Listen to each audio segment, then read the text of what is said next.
Books are not meant to be consumed, they're meant to be cherished. As someone who set my Goodreads goal to 30 books this year, I definitely came in with the idea that I needed to read more books than I did last year. I only read about 14 last year, and although that's a good amount, I felt like I was lacking in some way, like I wasn't doing enough. I wasn't fulfilling my role as a reader as much as I should have been. But since the new year has begun, and I have been reading more than I had at the beginning of the year last year, I've realized something that I'm not the happiest about. It feels like I've been rushing through books just for the sake of being able to mark it as read on Goodreads, and I've realized that it doesn't make me feel fulfilled when I read the book. It felt like I was just reading something for the sake of checking it off, like it was a box that needed to be checked. The stories and messages just weren't sticking with me as much as they usually would, and it just felt like I wasn't appreciating them as much as I should have been. I felt weirdly hollow after finishing these books, and that was when I realized just how commodified books have become. A lot of people you'll see on Book Talk or Bookstagram or anything book related on the internet has made reading books a trend. It is something, a new hobby to pick up, and while I love the idea that more people are becoming more involved with reading, since reading is a wonderful thing that I highly recommend to everybody, I'm realizing that it's becoming more of a trend to read as many books as you possibly can, because that makes you more of a reader, when in fact it doesn't. Someone who reads 5 books a year is just as much of a reader as someone who reads 100. That doesn't make you better than them.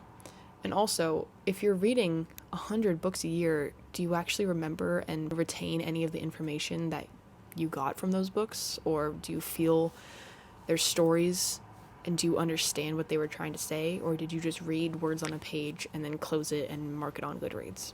And I'm not meaning this as any judgment towards that. There are people who probably read 100 books a year and they read a ton of books that they love and that will stick with them for a lifetime. It's just in certain cases where I see that it just seems like reading is more of a series of goals than it is something to be enjoyed. Reading is something that you're meant to enjoy. It's not something that you're supposed to be rushing through and trying to complete as many as you possibly can. I've oftentimes found that the books that I love the most were ones that I picked up randomly and read, not because I was trying to fulfill a goal, but because I genuinely liked the story and was interested and I wanted to devour it because I liked it. I mean, Billy Joel was correct when he said, slow down, you're doing fine. You can't be everything you want to be before your time. Reading books, it's okay to read it slow. It's okay to let it sink in and let the message really simmer in you and just let it be. That's completely fine. And I think I have really enjoyed some books that took me a month to read because I sat with it. And when it was done, it truly felt like a piece of my soul was missing because I had put so much of who I was when I was reading that book compared to if I were to read a book in a day. Though there have been times when I have devoured a book in one day.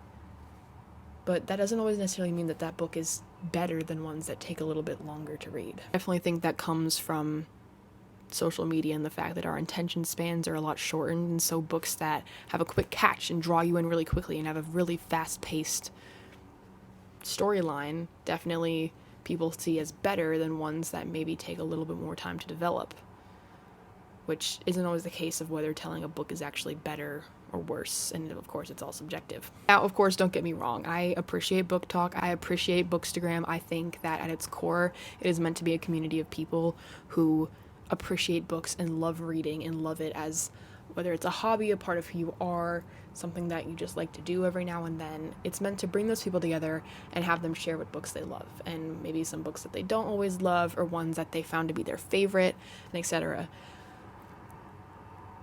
But a lot of times I come across a lot of videos of people who don't seem to actually necessarily appreciate what reading actually is. They see it merely as something that they can post about so that they can get more views or create a profile on there. And I'm not saying that in every case that's bad. I'm just saying that it commodifies reading. It makes it into something it's not just something for fun anymore. It's something that people are doing for a job. And while I think making reading part of your job is such an amazing thing, and I love that, and I am envious, I think that sometimes when you make something that's meant to be fun into something that takes a lot of work and dedication, it can sometimes lose that fun aspect of it. Reading is essentially letting a book take you to another world, stepping into an experience that you might never be able to actually experience yourself, or just stepping into the author's imagination and seeing what they see. I think a lot of times reading is boiled down to just looking at words on a piece of paper and then sucking it into your brain and then moving on. And I think that a lot of times it's the meanings that are found within the lines, reading between the lines, letting yourself get immersed in a story that is the part that makes it truly a book. And quite honestly, I'm sick and tired of opening up my For You page and seeing countless videos of people talking about hundreds of books that they've read this year, or why I love this book and why I hate this book, or these are the best books I've read. And of course, I love the idea that people are talking about reading. That's not the part that I'm trying to get at. It's the fact that some books are put up there and it's seen as just something that you can devour, eat it, and then shove it away and never think about it again. But put it on your bookshelf so it makes it look like you're more of a reader. That is also another problem that I kind of have, is this idea that the more books you have, the bigger the bookshelf you have, makes you more of a reader. I definitely had a phase where I would read books and I had a really large bookshelf. I'll maybe put a picture here if I still have one. And then I realized this summer that books are meant to be something that is shared with people. Something that, you read a story and you don't always need to keep the physical copy of the book in order to remember it. You can give it away or donate it or hand it to your friend or give it to your mom or something.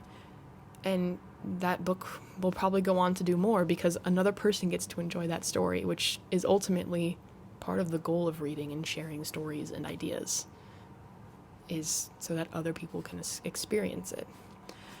And so I donated some of those books. I gave them away. Of course, the ones that I find really dear to my heart, I wanted to keep because they're books that maybe I'll reread. Though honestly, I'm not the biggest rereader, but books that they meant so much to me that it felt like I didn't quite want to give them away yet. Maybe I will eventually. But just because you have a large bookshelf does not mean that you are any more of a reader than somebody who doesn't. Somebody could have one book in their house and still be just as much of a reader, because a reader isn't something that you obtain the title of if you get to a certain point, if you meet a certain criteria. And that's what I think reading has become. It's become something that you have to meet the criteria for. You have to get this, you have to do this in order to earn this title. When really, a lot of people that maybe you wouldn't think of are readers. People read different things are read. Just because someone doesn't like to read classical books does not mean they're any less of a reader. And just because someone doesn't like Colleen Hoover books does not mean that they're not a reader. People have different opinions, and that's okay. Now, of course, there are some books that I think are really stupid, and some authors that I think write pretty horrendous books, Colleen Hoover. But ultimately, reading is not something that we should be judging other people for. It's not. Honestly, no hobbies or anything should be used like that. And reading isn't just a hobby, it's also an experience. It's something that becomes a part of who you are because you're learning these stories, you're receiving these stories, you're taking it in. And that's really the beauty of it. And falling in love with reading is not something you can force. You can't force yourself to like something. If you really just don't like to read, that's completely okay. I will never judge someone because of that. And another thing, I'm going off on a bit of a tangent here. Another thing that I find about readers is that we can be attached judgmental. And I'm including myself with that because I can be judgmental as well. In that saying oh, readers are better than other people. Not necessarily. Sure, I love to talk about a book with a reader, but if someone isn't a reader, I'm not going to think they're any less of a person. Literacy is something that's taught. If someone has never been taught to read, does that make them any less of a person? No, absolutely not. And I'm tired of people saying that. But we should not be judging people on what they read. Of course, there are some books that I definitely think have more literary worth to them and merit. But ultimately, read what you like. And if you like to read, then do it. And if you don't have to. And it's okay that some people might never find reading interesting, and it's completely okay. But we've kind of made reading into a trend, something that you do because you want to look cool on the internet. And while compared to that, there's definitely so many people who have found Book Talk and Bookstagram and have fell so in love with reading that genuinely it's helped them. I do think in many times when something becomes a trend, we lose the actual value in what it was before that. Reading is not a trend. It's something that's continued on since the beginning of time, since books were written. Stories have been told long before books were ever written. I mean, this process has been taking place for hundreds, thousands of years. It's not something that just becomes a trend.